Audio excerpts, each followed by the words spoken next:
Welcome back to the show. Hey, how you doing? A little bit too much playing around there. Just Almost tiny lit. bit. Yeah. Just tiny bit. Um.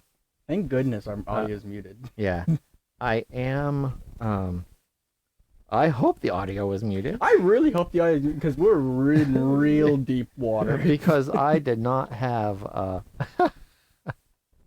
We've been playing around with fake English accents, Fake and English now I accents. can't kind of get out of it. No, I can get out of it just fine. Can't kind of. Is You that see- proper? That's improper English. Improper English, just like your accent. You'll get stuck in everything will sound normal until you say like fine. Yeah. You'll say it with an O on accident. Well, hope I haven't offended anybody, especially about W. Welcome to the show, and also welcome to the show all you people logged on and watching that are not logged in. All you viewers on the TV. Yeah, if you are on and are logged in, I guess you can't really be in chat if you're not a user. Yeah, that's the unfortunate part. Okay, never mind. Because all you people are going to watch this later, not going to be able to chat. I was going to ask a question, but I guess that's no thing. In the short term, I guess, because we always forget to do this till the very end. We do. If you do want to comment or get a hold of us later or whatever, actually, our first article of the day was sent in by a viewer, and you can contact us on Discord. I was actually going to use the Discord the other day to watch some TV with people. Yeah. And And when I say TV, I mean, I guess I can actually say that here. DVDs that I own that I was going to play and then watch with other people. Like Okay. that. Yeah. Yeah. Okay. With my fake accent. With legally purchased DVDs. Yes, that's what I meant to say. Legally Legally purchased. purchased DVDs I was going to watch on stream with some. So it's kind of nice watching with a friend because then you can laugh, hear them laugh, and other things, and then comment like, hey, pause it, I'm going to the bathroom. Or I guess you really don't have to because you can take your phone with you. Yeah, no, that's fair. That's fair. Yeah. Anyway, You just gotta hope. The only thing you gotta do is you gotta hope your internet stays up. yeah. Speaking of internet, today on the internet, I learned that it is National Book Lovers Day. Book lovers. Yeah. And I found out that I read the majority of my books online. Mm-hmm. A couple of different ways. One, I'm an Audible member, so I have like 200 books that I own in my Audible library, and then I'm in between a stupid number of books.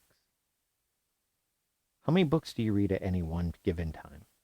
One. Simultaneously. Yeah. See, and I used to be that way. I used to be that guy.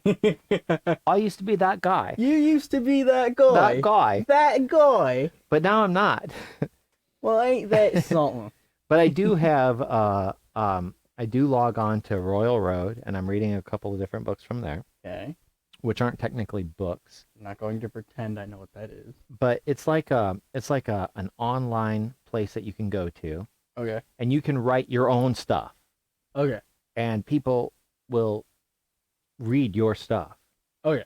And if you get popular enough with people reading your stuff, Amazon will make it into an actual book. Okay. So big.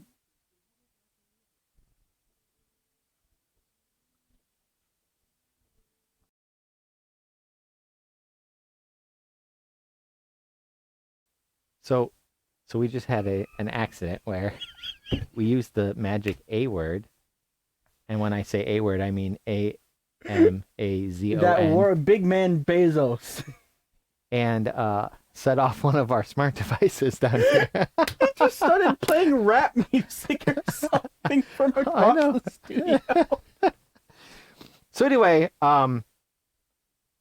yeah, I lost it. It's National Book Day, people. Big man Bezos will make your book a reality. Make your night by shutting off the TV and reading a book because it's National Book Lovers Day. Unless our stream's going, then we know you ain't shutting off that TV. Yeah, don't shut that off then. Yeah. Okay. It's also National Rice Pudding Day, which is probably one of my favorite desserts. You do like rice pudding. I do like a little rice pudding with a lot of whipped cream. Fair enough. Fair enough.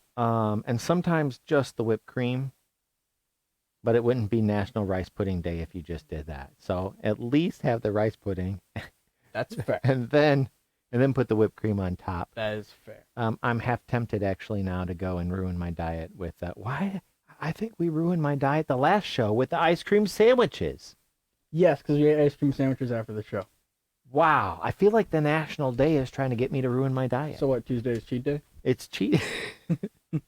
Tuesday's cheat day. Tuesday is cheat day. This is a day that if you are listening and you're on a specific diet that doesn't involve sugar and or carbs, today's cheat day. Go ahead and get yourself some rice pudding because it is National Rice Pudding Day. Fair enough. The last thing that I know about is it's also National Veep Day. Not Jeep, but Veep. Veep. Which is... Take it away. That's an excellent question. Take I was it away, about to ask you the exact same thing. What is a Veep? Please inform us. I feel like it's the succession of president in the United States. Like, I feel like it was started because Ford? Gerald Ford? Yeah. Was Gerald Ford like president, but he wasn't actually elected president and he wasn't actually elected vice president? He was just like boom and thrown in there? The automotive dude? Gerald Ford. Yeah, I know. I'm messing with you. No, I think wasn't No, he, no, wasn't the he automobile elected? dude. Yeah, Henry No, Ford. You yeah. can get it in any color Yeah. you want as long as it's black. Please, dear viewers, we're not that dumb. No, I think No, we are. No, We are. It depends on the situation. In this case, we weren't Watch that this. dumb. Well, no, I was gonna say we are. Was he elected president? Or was he? I don't remember if he was a sit-in. Okay. Gerald for fraud. Gerald Fraud.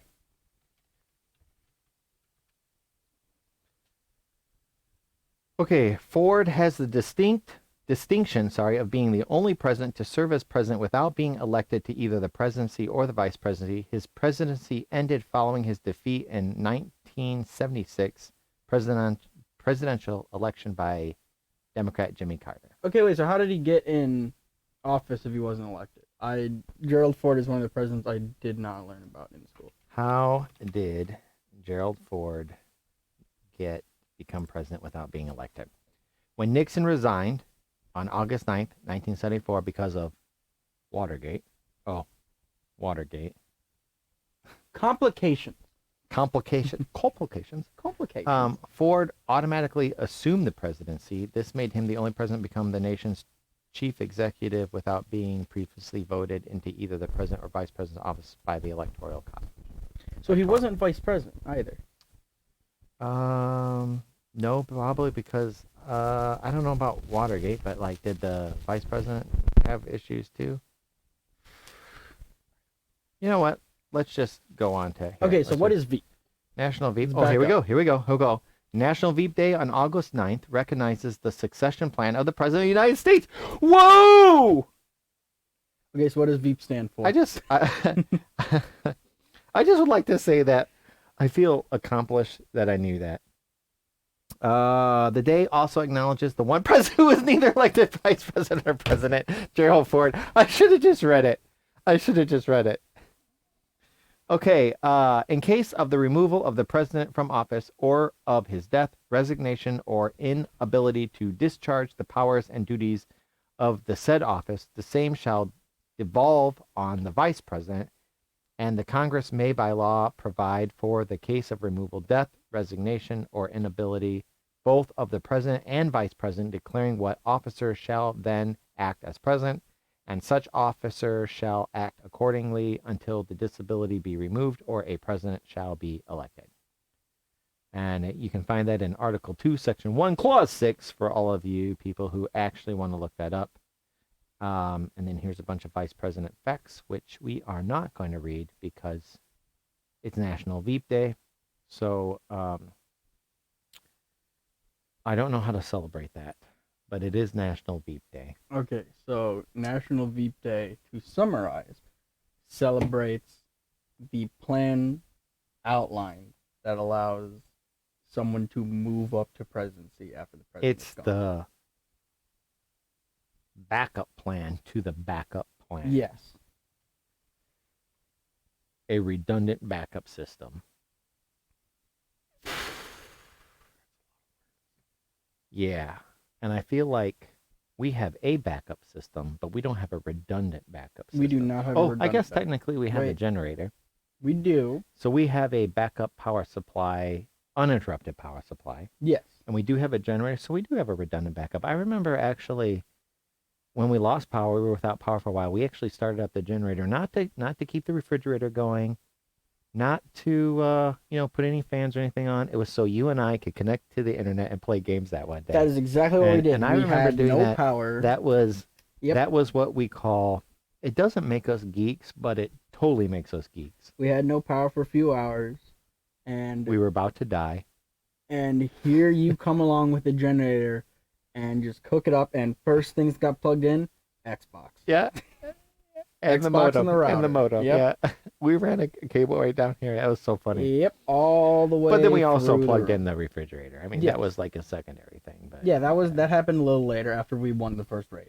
Well, I don't know how to transition to the good news from that one, except for pushing the button and having the thing go across the screen. But Yay! Transition. I'm actually super, super happy because I have like 3 articles about turtles today. And I would have had 4 articles about turtles, but I decided to take the last one about sea turtles being all female and moving that to next week. So that's a little preview for next week. Okay. Because I thought 4 turtle articles, too much. You know, most networks do this at the end of the show. This whole preview. Yeah. Yeah, so, I don't know how to I don't know how to get to that. That's, yeah, no, I got We haven't nothing. done an actual video on here in a while, but we're going to do a video today because it is the most incredible thing to watch, period, hands down. And so, there's another little thing going on there. And you really don't know how to segue this, huh? I don't know how to segue You're it. really trying here. But my first article is about 75,000 rubber ducks. Okay. Are you a rubber ducky type of a person? Sit in the bubble bath with a rubber ducky? Of course. I feel like that was a Sesame Street. Rubber ducky, Ernie, singing about the rubber ducky. That's a question for a younger me. Let's just get past that one. 75,000 rubber ducks made a huge splash in the Chicago River this year for this year's Ducky Derby. Yeah, sounds about right. I feel like I have never heard of this before this year. Oh my God! Why can't Kentucky do this and just call it the Kentucky Derby? Kentucky? Why love can't they just do that? I love it. I love it. I love it. I love it. Getting to be the ambassador for the 2022 Chicago Ducky Derby was an experienced Special Olympics athlete Kyle Tucky called phenomenal. So Kyle Tucky led the Ducky. Yes. Okay. Yes, it makes complete sense. It does. It's such a big honor, Tucky said. Special Olympics Illinois held its 17th annual Ducky Derby on Thursday with a big crowd getting the chance to watch the splashdown of 75,000 ducks in the Chicago River and race to the finish line. Actually, I have a picture of this. Watch this. It is in a giant truck. Let's do this. There's no way that's fair. It's a semi-truck full of them. Look at it. And they There's just no way dump them out. that is anywhere close to fair for 90% of those ducks. There's no like this. There's gonna be a solid like 3,000 ducks that just have a statistical advantage over everyone else. 'Cause True. They're just riding out ripples ride it out. over and over again. So, okay. 75,000 ducks dumped in the river, race to the finish line. The Ducky Derby is a fundraising event that helps Special Olympics Illinois support more than 21,000 athletes with intellectual disabilities, with programming including participating in athletic competitions and providing health services. Alex McMillan, a spokeswoman for Special Olympics Illinois, said the organization reached its goal of selling all 75,000 rubber ducks, or up for adoption, raising more than $450,000. Hold up. 75,000 ducks. Yep. Which equaled a total of $450,000. They, I think, raffled them off. Yeah. Well, I guess you can divide it out and get an average. My phone, I can't Well, maybe not. Maybe you just do it because you can. But anyway, it's Tucky said that once he learned he was going to be this year's ambassador, he got straight to work promoting the event. I told everyone my goal from the start was 75,000, and we sold out a day before the race. It's less than $5. I think it's like roughly $4.50. Because 5 times 70 is 45. No, 35. I'm off. I'm off by 10. $6. I was close. You were so close. You're so close. $6 You're a so close. duck. We made the Veep, but couldn't do basic math. We can do basic math. I say you're over here telling your story. I'm like, carry the 2. Okay, so 75,000 ducks flow through the Chicago River. Yep, you get to buy a duck for $6 and then hope your duck wins. How many rubber ducks are at the bottom of the Chicago River to this day? I feel like hopefully none. I You all feel got like- your duck back at the end. They've been doing this for 17 years. Yeah. This race is 2 years younger than myself. I better have gone to this at least once. Yeah. I think it'd be kind of cool to watch just a bunch of ducks get thrown in the water. But Like, I've gone and seen people mud wrestling. I better have seen rubber ducks. yeah, there's a bunch of other stuff I'd like to see them throw in the Chicago River, but we'll save that for another show. We can't tell. A late night show hosted on my channel.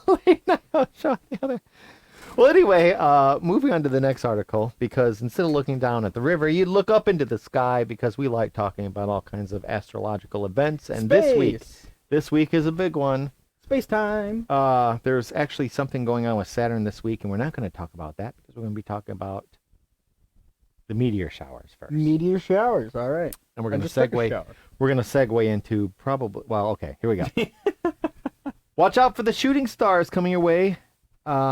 It's been going on actually for the last couple of weeks. I have seen lots of shooting stars over the last couple of weeks. It's been amazing.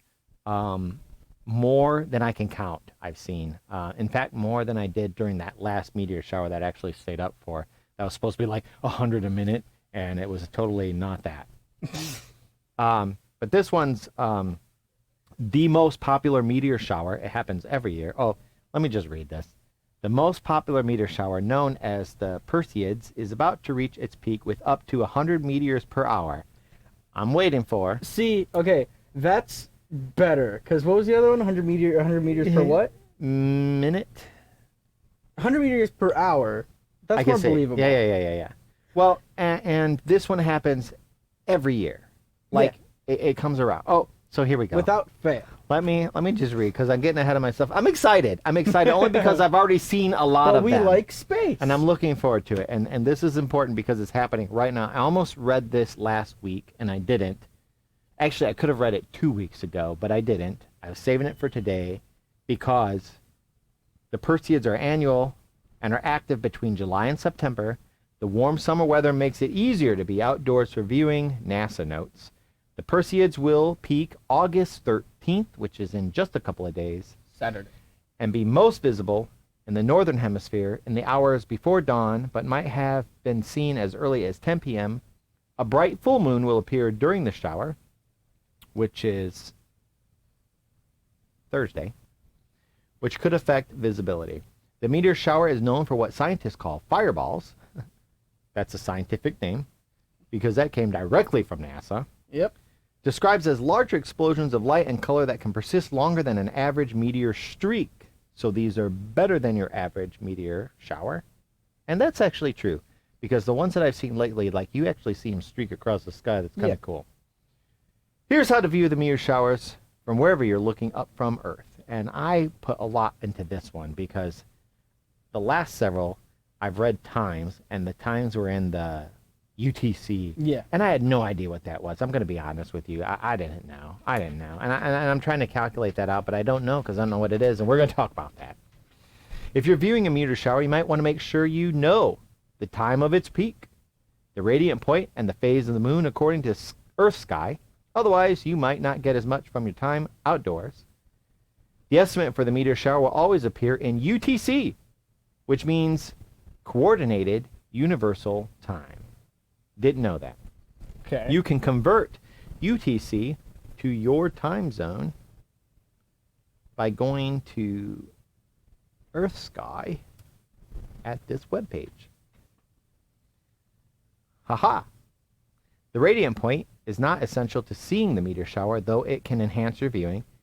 This is the point in the sky where the shower of meteors seem to proceed, NASA notes. Earth sky says meteor showers are visible even before their radiant rise to the sky, and it says that knowing the shower's number of meteors per hour also give you a clearer sense of how often they'll appear.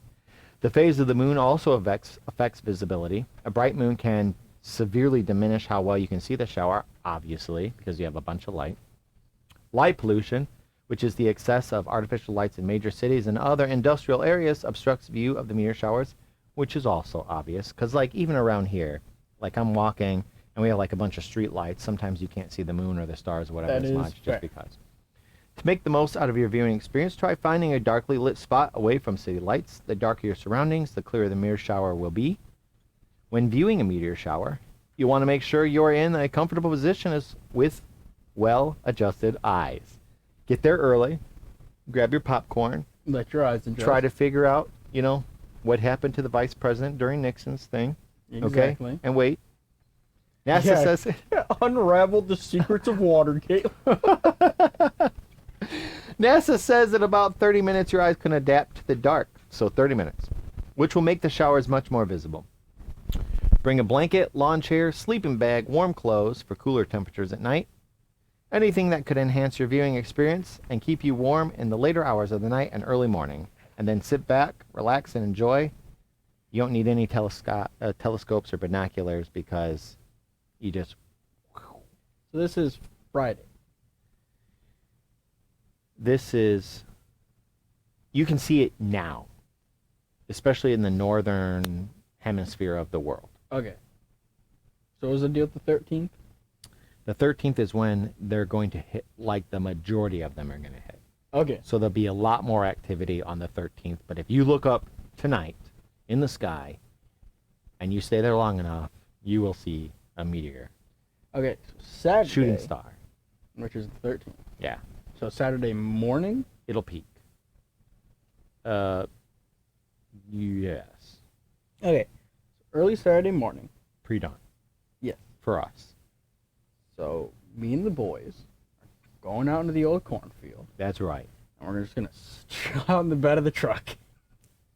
And wait.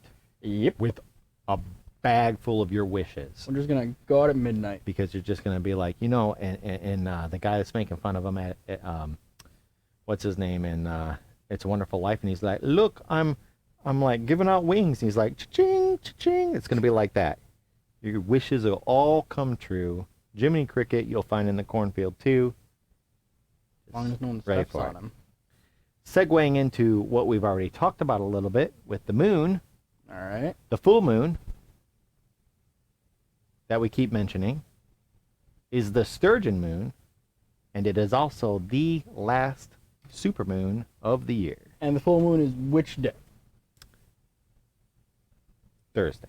Thursday. So the final supermoon of the year Will be this Thursday Thursday. evening. That's All right. Right. And that is the shortest article we have ever done on this show. Yep, because we're already moving on. Here it goes. You ready? In one breath. This is the whole article. The full moon that we keep mentioning is the sturgeon moon, and it is the last supermoon of the year. There you go. That's it. I think that's the fastest one we've ever done. 100% didn't screw up any words right all the way through. It's one sentence. You want to try it in a British accent? Nope. Nope. If you want to, more power to you, my friend. Oh, no. My next article, kind of cool. Olympic gold medalist Suni Lee flips into an epic first pitch at the Minnesota Twins game. There she is. Wow. Imagine you're getting ready to swing. Wow. And your pitcher just hits a backflip, keeping Yeah. all the momentum. Just Wow. whips a 90 mile an Ceremonial hour first curveball flip, at you. and there she is. That is actually pretty cool. Olympian s03e Lee brought her gold medal skills to the baseball mound on Friday when she threw an epic first pitch at the Minnesota Twins game. The 19-year-old Lee took the field at Target Field sporting denim shorts and a Twins jersey before throwing the ceremonial first pitch for the team's game against the Toronto Blue Jays. But rather than go with the traditional direct pitch to home plate, Lee made the most of her moment and wowed the crowd with a flip before throwing the ball. All right. Hold on. Here it is. She is 19. 19. I am 19. 19. This is the evidence of very different paths in life. She did sports, right? Yep. You did esports. Yes, actually. Yes, actually, Yeah. I do. Yeah, and pork rinds. Yes. After landing her flip, Lee threw the pitch and posed for photos alongside Twins pitcher Caleb Thielbar and the team's mascot. The Olympic gold medalist made her flip look like a spur-of-the-moment decision. But even Lee needs to do a little warming up before landing a flip like that. Before taking the field, she practiced her move with Twins staff. Lee's epic flip isn't the first time an Olympic gold medalist has added some gymnastic flair to a first pitch. However, in 2019, Olympian Simone Biles wowed the crowd at the World Series with a flip of her own. Biles told Uni Watch she had been practicing her pitch with her father prior to the game. My dad made me stand in the driveway with him and just throw a ball back and forth just to make sure I knew how. He was like, "You're not going to end up in one of those fail videos," Biles joked. That's fair, because I think if I had to take play, I can't throw a pitch. You're an Olympian, and you can throw your body like 20 feet into the air, triple flip, whatever, and like this. Yep. I would think that But you've honed your body into like like the perfect epitome of the perfect health and epitome power. of flexibility, because acrobatics requires a lot of flexibility. and strength. Have you Yes. seen these people? Like, But another thing is throwing a ball requires strength, but it also requires proper coordination with just one arm. yeah. Coordination. Yeah. Which, I mean, if you can jump in the air blindfolded, do a triple, whatever, flip, twist, whatever, and land on your feet, that's pretty good coordination. It's pretty good coordination, but that's full body coordination. You got to focus on just your arm.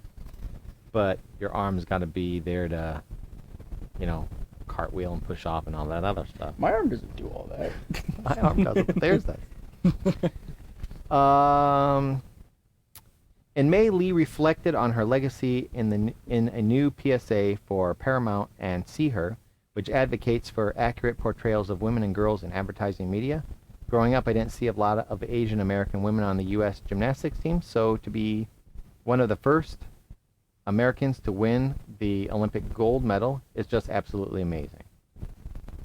My gymnastics career has helped change what's expected for women, for Asian women, I guess, because I decided to create my own path. She continued, although Lee shared that it can sometimes be hard to tell myself that I'm proud of myself. Being able to pave the way for a next generation is something she cherishes. I'm proud of myself for being somebody that younger girls can look up to. She said, if you can see her, you can be her. Now, hold on a minute.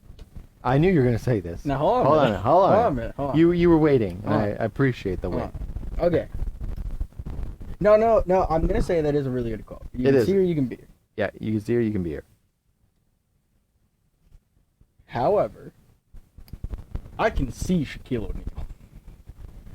I don't think I can be 17 feet tall. Not without spending a lot of money. No, but you can be probably the shortest white man to dunk if you Yeah, I'm really no worked at it. Larry Bird. If you really worked on it. I really ordered. I'm gonna have Shaq out on the field. I'm gonna use his jersey to climb up his back and get a dunk. He drops to his knees and you just jump off his back. Yeah. Bam! Afterwards, I have to like jump up just to reach a low five for him. All right. So my next article is my first turtle article. Yeah. And my only video of the day. Turtle. This tortoise attacks all black shoes that come near him. Makes sense. This tortoise attacks all black shoes that come near him. Don't come at him with them black That's Air Force right. Ones. Don't do it. A tortoise refused to let people wear black shoes at the house, bullying his owner's baffled grandson into wearing other colors or face a painful attack. Turtles. What kind of attack? Because like in my one encounter with a turtle that was roughly the size of my foot, all the turtle just did was just ran its head repeatedly into my foot, and it didn't really do much. Why is this not working? Okay. Okay, do we have it? We got the clip. We got There the it clip. is. You see the turtle? He's going. His He name is winds up. Tommy Shelby. That's right. Boom, boom. He's just ramming it. Look at. They move it. He goes at it. Boom, boom. I mean, that's like a Ninja Turtle. Look at. He's like angry. He's angry. And he puts it Look in it. front of him. Nope. Oh, look, white shoe. Very White nice. shoe. Very nice. It's not classy, the shoe. Classy. It's not the shoe. It's not the shoe. That's because oh, Here we black go. shoe. Get it out Black of here. shoe. Boom. Goodbye. Boom. Boom. And it's not. Look at. He'll climb over the white shoes.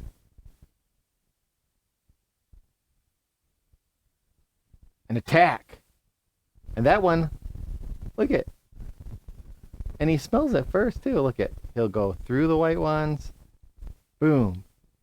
Not the loafer. And it's a different shoe. It's so Look at, turtle. He's angry. This turtle makes you wear white shoes. Yeah, look at. And There's a that's it. lady's shoe. He'll move that one. Watch this. Oh, here's a white one. Nope. Oh, Oh, here we go. go for it. Boom. Get him out of here. Boom. Boom. Destroyed. Absolute capacity 20%. So, Tommy Shelby always makes a beeline for anyone who dares to set foot on the property in black shoes. Whenever he sees ones, he charges with a barrage of disapproving headbutts. Harry Vine says he's forced to either walk around his 82-year-old grandmother Daphne Woodcock's yard barefoot or in white shoes to avoid the reptile's attacks. So does he only like white shoes? If If we wore blue shoes, I think it's just blacks total. Black shoes total. I'm gonna say, so he's forcing you to wear white shoes outside. You might That's be able to just confuse cruel. him with like a navy blue maybe. Maybe. I don't know if turtles are colorblind or not, but Yeah, the turtles see black and white like dogs. yeah. The 24-year-old grandson believes Tommy might be a fashion-conscious reptile. Maybe he's trying to tell me I look good in white shoes. So don't be wearing black ones, says Harry from Cambridgeshire, UK. Don't do the accent. Here's the footage showing Harry wearing one black and one gray shoe. Tommy walks over and forcefully bashes the shell against the black one. Which did play. Yep, we did that one. It did play. Others show him clambering over a pair of white shoes to reach the single black sneaker, while in another experiment, Harry lines up black and non-black shoes for Tommy, which only bashes the black ones. Harry admits it feels strange to be conceding that he's stopped buying black shoes to please an assertive pet. Tommy, who is estimated to be at least 15 years old, has gone viral for his bizarre antics, earning almost 1 million followers since his first appearance in December.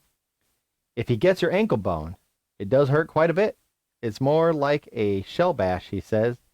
I'll only be buying white shoes now. Harry began posting videos of Tommy shell bashing black shoes after friends loved the one clip and suggested he share more. His popular videos have now been linked more than 39 million times, and his grandmother Daphne can't believe how viral her pet has become. I just would like to say, I don't know if it's like antagonizing the turtle is a good idea, because the turtle's like, you know? I mean, does the heart rate go up? Is it like, you know? The turtle immediately just tenses up, fully formed. But like he walks up, he pulls his head in the shell and just bam. Yeah, because okay, yeah. So my one interaction with the turtle was one of those tiny little turtles that fits in the palm of your hand. Yeah. It was walking around the floor, and yeah, no, it just started just Yeah. And it was tiny enough that all I was doing is hitting my shoe, so I didn't feel anything. But a turtle this size, getting your ankle, like getting that bone that sticks outside your ankle, oh, that's gonna suck. Yeah. Yeah. Yeah, but I don't know, it's just kind of cool to watch. It's hilarious. I had to put the video on. And also I want a tortoise now.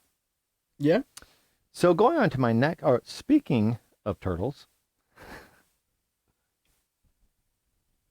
Georgia sets a turtle record with the most loggerhead nests ever counted on a beach. Let's go.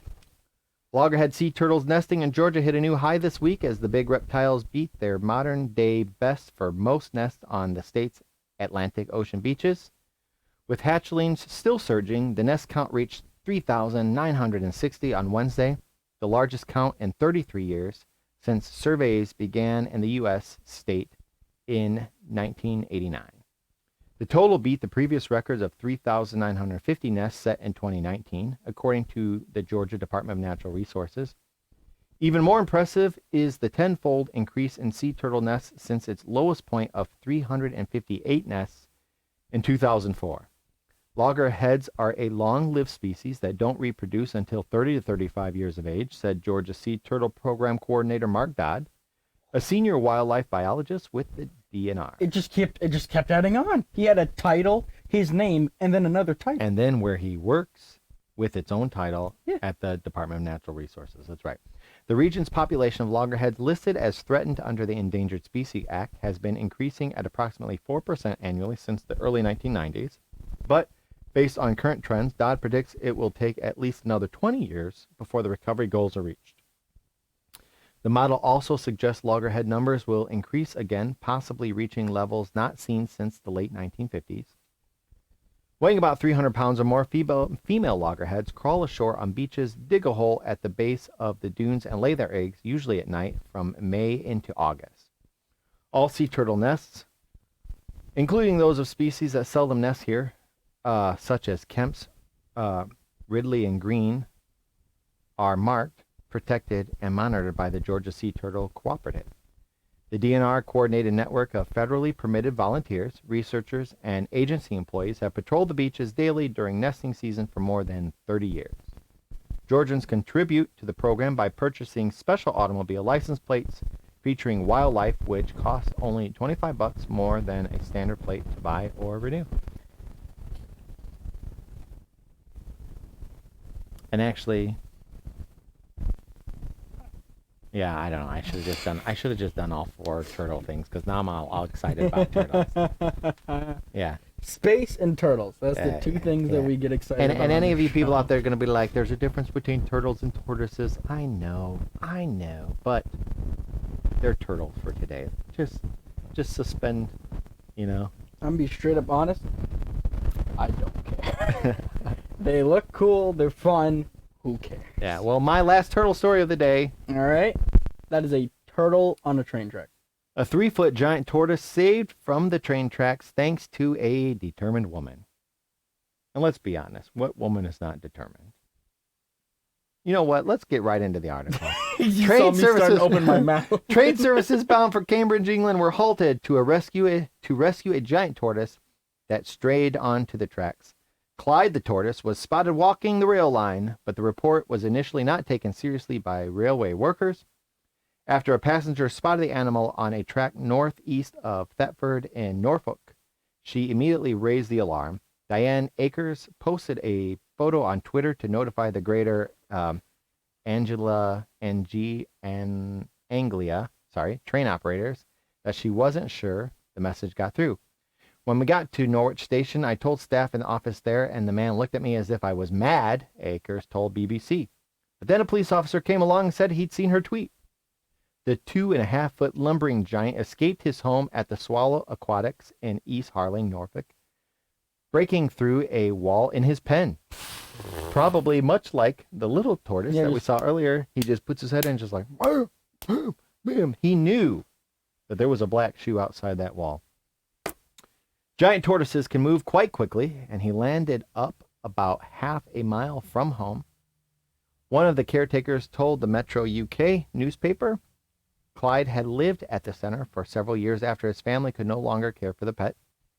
The August 1st incident caused 4 rail lines to be affected, with 2 trains being terminated early and another starting 20 minutes behind schedule. The 140-pound animal was checked out by vets, but was only superficially affected when a 4 to 5-inch piece of its shell broke off. They said it should grow back over time, but all of his organs were completely fine. I wonder how it broke off. Maybe busting through the jail cell wall. Possibly. I almost want a shell now, too. I think it'd just be kind of cool. You're just gonna become Bowser. I want to pull my head in and then just ram something. Let's admit it. You're gonna get a shell, and then your next thought is, I want a flamethrower, and then you're gonna become Bowser, and then it's gonna become this whole elaborate thing.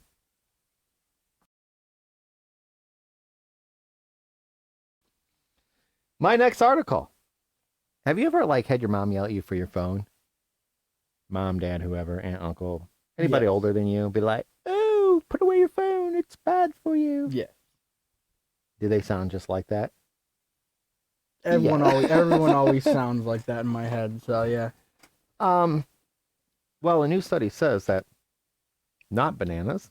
Nice. Here we go. Let's do this. You'll figure it out. I'll figure this out. There you go. Yeah, Bananas. we have a bananas article coming up. Okay. Anyway, smartphones can boost memory skills by freeing up our brains to remember other things. Yeah. I don't know. You're the one with the article. What's the study? Well, I say? figure you have a phone. You feel smarter with it. Yeah. My phone makes me feel really dumb all the time. Because I Well- look up something, I'm like, darn, I was really wrong. Yeah. Veep. How many people looked up Veep earlier today? Let's be Except honest. Gallipoli. That is the one thing that off the top of my head I rattled off, and someone goes, "What's Gallipoli?" I'm like, "Oh, it's just a battle from World War One that lasted a good length of time." Looked it up. Hey, look, the Battle of Gallipoli lasted a year. Well, hey, look at that. There you go. Winston Churchill did that. Yeah, no, that's a. Yeah. So Yeah, that's what I was laughing about earlier. Oh yeah, I didn't see that. So anyway, give a hello to Roxasy, and some Sav. Thanks for watching the show. Getting back to the thing, far from being dumb or making us dumb, the use of smartphones can actually boost people's memory skills, according to a new study. Scientists say that rather than making us lazy or forgetful, the digital devices provide a valuable service by storing very important information of a low complexity, which frees up our brains to remember other things. The University College London team says using a smartphone as an external memory not only helps people remember what's stored in the phone, it helps them to remember unsaved information too. Neuroscientists have previously been worried that using too much technology could reduce our brain function. For the study, the team developed a memory task to be played on a touchscreen digital tablet or a computer. The test was taken by 158 people aged 18 to 71. We wanted to explore how storing information in a digital device could influence memory abilities, lead author Dr. Sam Gilbert said. We found that when people are allowed to use external memory, the device helped them to remember the information they had saved into it. The participants were shown up to 12 numbered circles on the screen and had to remember to drag some of these to the left and some to the right. The number of circles that they remembered to drag to the correct side determined their pay at the end of the experiment. That one guy who didn't get any right. I feel like if I were getting paid for it, my memory is stellar. Like $100 per thing. Like if they were Done. like, whoa, we're getting paid, and all I have to do is drag it correctly to the left or the right. Hit me. Yeah, my man's here like, you guys are getting paid? One side was designated high value, meaning that remembering to drag a circle to this side was worth 10 times as much money as remembering to drag a circle to the other low value side. They had to use their own memory on half of the trials, and they were allowed to set reminders on the gadget for the other half before performing this task 16 times. Results published in the Journal of Experimental Psychology showed participants tend to use the digital devices to store the details of the high value circles. When they did so, their memory for those circles was improved by 18%. Their memory for low-value circles was also improved by 27%, even in people who had never set any reminders for low-value circles. The result also unearthed a potential cost to using reminders. When they were taken away, the participants remembered the low value circles better than the high value ones, showing that they had entrusted the high value circles to their devices and forgotten about them. This was hardly surprising, but when we also found that the device improved in people's memory for unsaved information as well, said Dr. Gilbert, this was because using the device shifted the way that people use their memory to store high importance versus low importance information.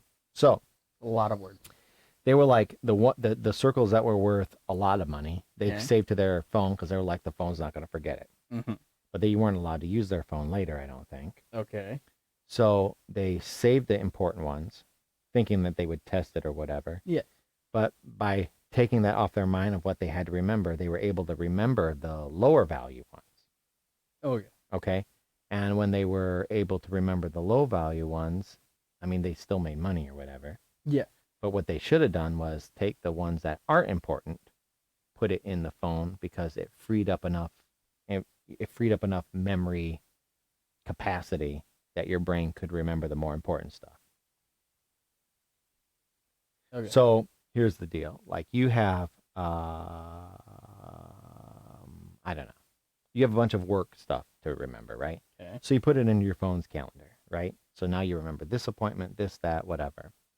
But now that you're not actually thinking about that because you don't have to remember it anymore, you can remember, like your siblings' birthdays. That would be more important. You don't need your phone for that. And that's like a crude whatever, but So you're going to school, right? You put all your work stuff in your phone, so you don't have to think about it. But now your brain's freed up that you can actually remember the history report or English report or whatever that you're going to do in college. Or not. No, I get you. I get what you're talking about. Yeah. So anyway, I should have did something to this, right? I was gonna say my thought process is the opposite. I would have put the low value ones in my phone and then committed the high value ones to memory. Yeah, see, and that would have been better for these people because it proved that those ones were better. Well, I just like money. I think they were like, oh, I don't want to mix it, mess it up. So I don't know how to get rid of this. Get rid of what? Huh? It's kind of too late now, right? Look on the thing. The name. Yep. And then you can have timeout ban. What are you going to do? And there it is. So, okay. Let's just move on to this one. All right. Bananas. Going bananas for I'm bananas. going bananas about Going this. bananas for bananas. You're a banana person? Depends on the day. I had a craving for banana the other day. I ate it just because I wanted it, I guess. I don't know. Okay. I heard that you eat too many bananas and you get attacked by mosquitoes. That is possible. I also know if you eat too many bananas, you can die of radiation poisoning. Well, that's exciting. Right? I don't know if that's true, though. Is it? Yeah. It sounds like if you eat, I think it's 40,000 bananas in 10 minutes, you can get radiation poisoning. Oh, yeah, that seems very plausible. I think even if I blended it up and swallowed it, that's not enough. 15 stomachs couldn't hold 45,000 bananas. Get the cows. because potassium has a very, very, very, very small amount of radiation in it. Well, that's exciting. That's exciting. So if you eat 40,000 bananas And get 10 bit by a minutes. spider, you can climb on walls. Yes. And the radiation poisoning, that'll be a good. Not the Or 40,000 bananas. You eat 40,000 bananas and you get angry like a tortoise, you can turn into the Hulk. Yeah, and you can hit black shoes. Well, I don't like green bananas, and I don't like the really, really mushy ones. I kind of like them in between. I like a good firm banana. Yeah. Well, this new study says that starch in green bananas may slash risks of some cancers by over 60%. I'm still eating yellow bananas. Still eating yellow bananas. The study has identified a starch in the unripe bananas that can reduce the risk of cancers by more than 60%, and scientists say it's the first trial that points to a diet supplement that may be able to prevent hereditary cancer. The research involving people with high hereditary risk of a wide range of cancers have shown a major preventative effect from resistant starch found in a range of foods such as oats and slightly green bananas. The international trial known as CAPP2 involved almost 1,000 patients with Lynch syndrome from around the world. It revealed that a regular dose of resistant starch, also known as fermentable fiber, taken for an average of 2 years, reduced cancers anywhere except in the bowels by more than half. This effect was particularly pronounced for upper gastrointestinal cancers, including esophageal, gastric,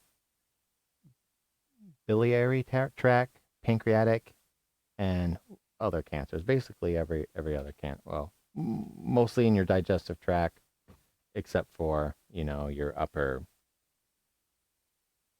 your large intestine.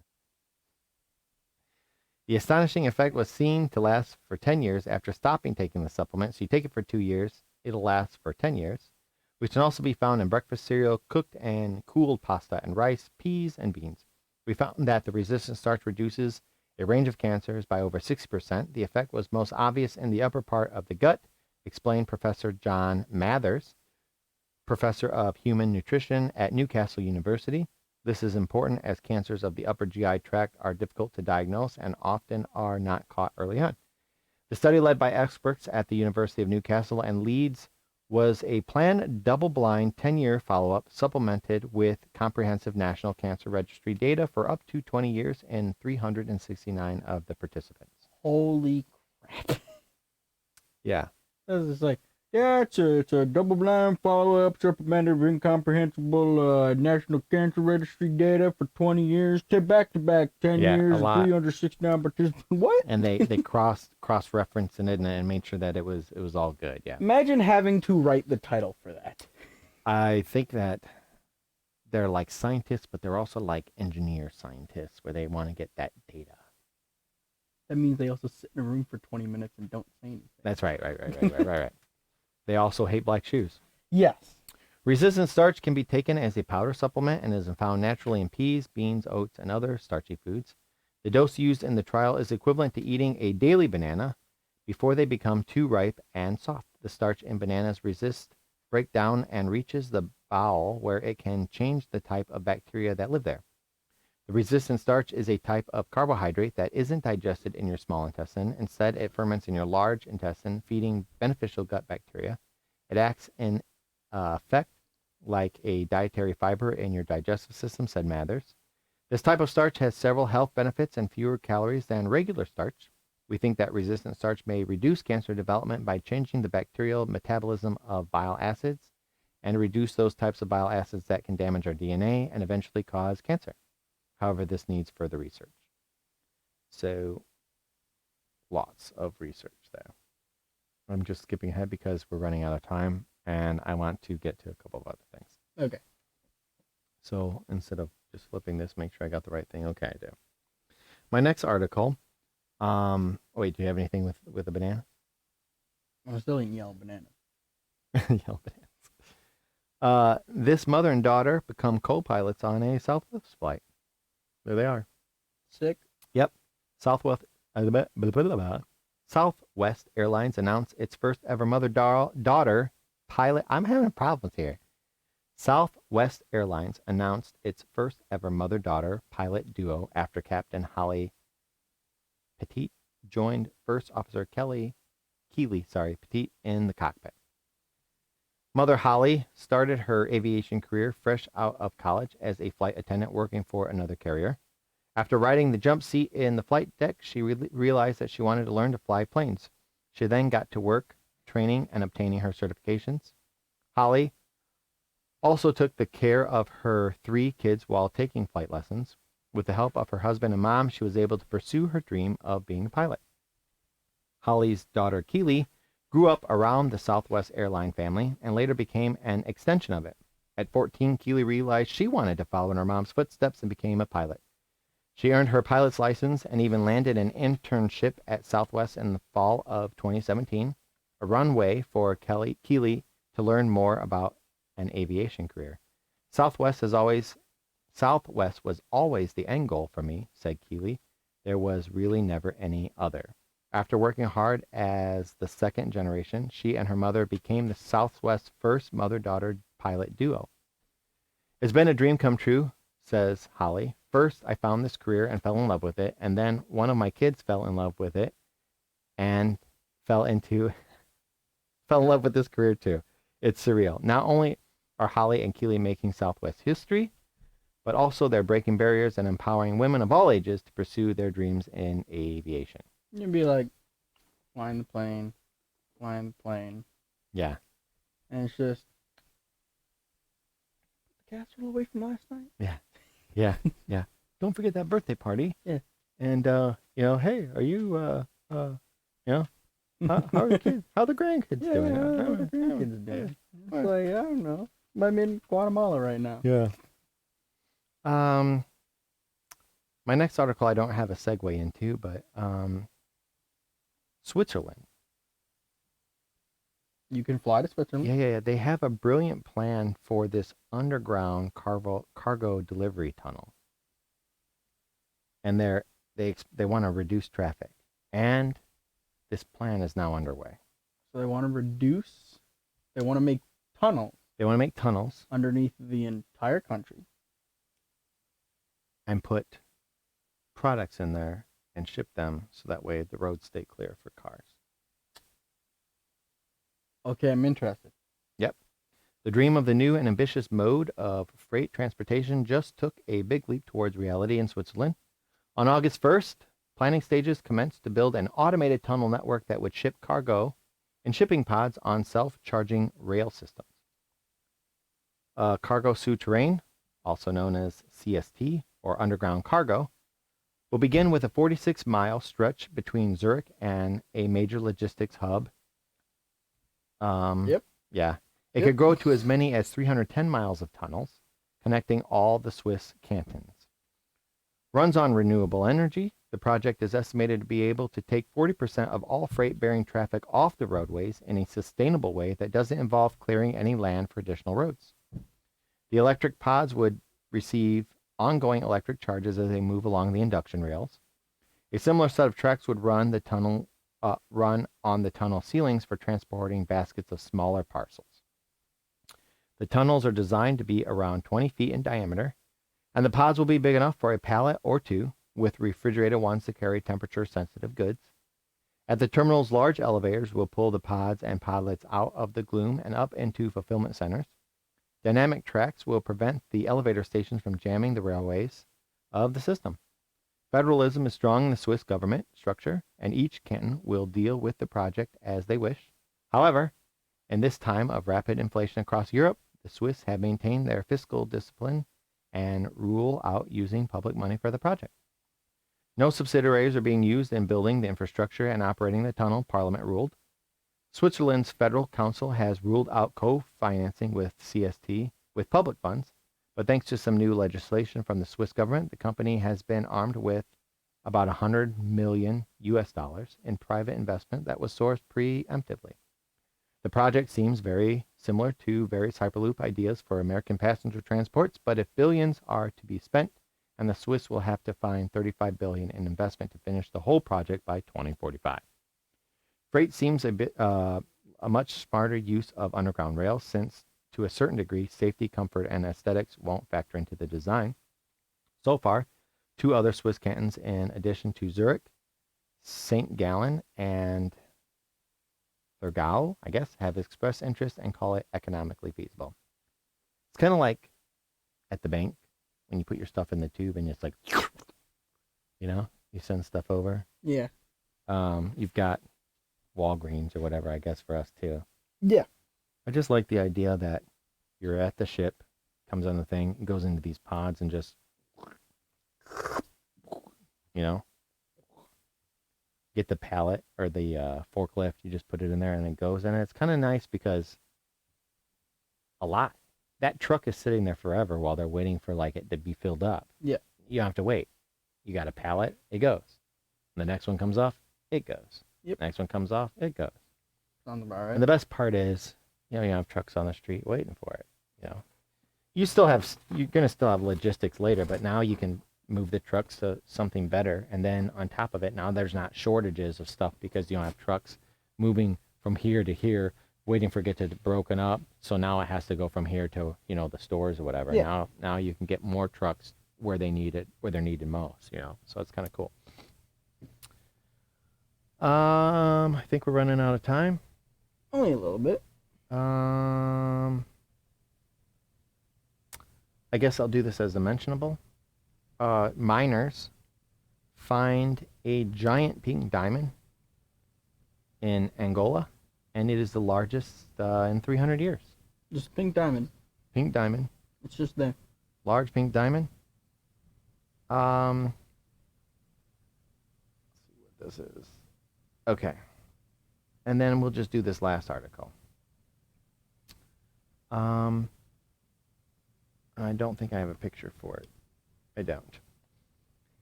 Transformational therapy seems to be a cure for hemophilia. Okay. Yeah. A transformational therapy is changing the lives of patients with hemophilia B. Hemophilia is a mostly inherited genetic disorder that impairs the body's ability to make blood clots, which naturally slows bleeding. British doctors are giving patients a dead virus that's been re-engineered to produce a protein known as factor IX, which is the vital missing component in hemophiliacs. Without it, they are liable to bleed continuously from wounds, the most dangerous of which are internal as they can't be bandaged. This means many children and adults alike are wrapped up in a cotton wool, as the Brits say, for their whole lives. Kind of like the boy in the bubble. Yeah, that's fair. Elliot Mason, who was recently part of a trial group for the treatment, which he received as a one-off through a slow 1-hour IV drip. It took his naturally made levels of factor IX from around 1% up to those of a non-hemophiliac. Mason was one of 10 patients who received the treatment, 9 of whom began producing their own factor IX, such that no external factors, I guess, or injections, okay? A common treatment were necessary. They didn't need any more. I've not had any treatment since I had my therapy. It's all a miracle, really, since it's science, but it feels quite miraculous to me. Mason told BBC. Many questions about the future of the treatment, such as how much it will cost and at what age it can become available, remain unanswered. If they are shown to be safe and effective, NICE, which is the National Institute for Health and Care Excellence. Nice. Go ahead. The organization NICE, the National Institute for Health and Care Excellence, Nice. and NHS must work together to make these innovative treatments, available, says Clive Smith, chairman of the Hemophilia Society UK. So, I don't know if I've ever known anybody with the disease, but I have heard of it. I've heard of it. And I know that it seems like it's more than what you think it would be, so it's possible that I do know somebody, I just didn't know that they were. Mm. But I do know a lot of people that are like, no, don't touch me. But I think it's just because they don't like to be touched. Yeah, people are like that. It's weird. People are like that. People are like Not that. me.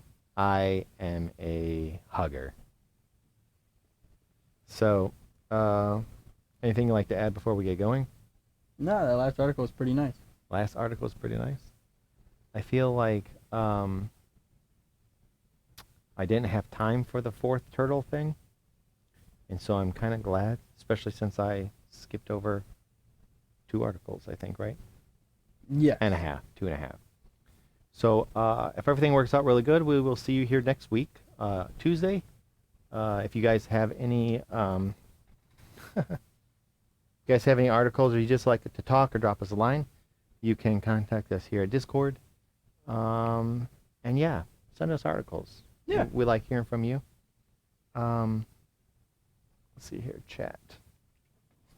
Am I missing anybody? Give a shout out to Lurks. Yo, big man Lurks. Let's go. thank you for joining us again. Right here at the very, very end, you squeaked in there. Appreciate you stopping by. Look forward to seeing you next week. And you guys all have a great day. Thanks. See ya.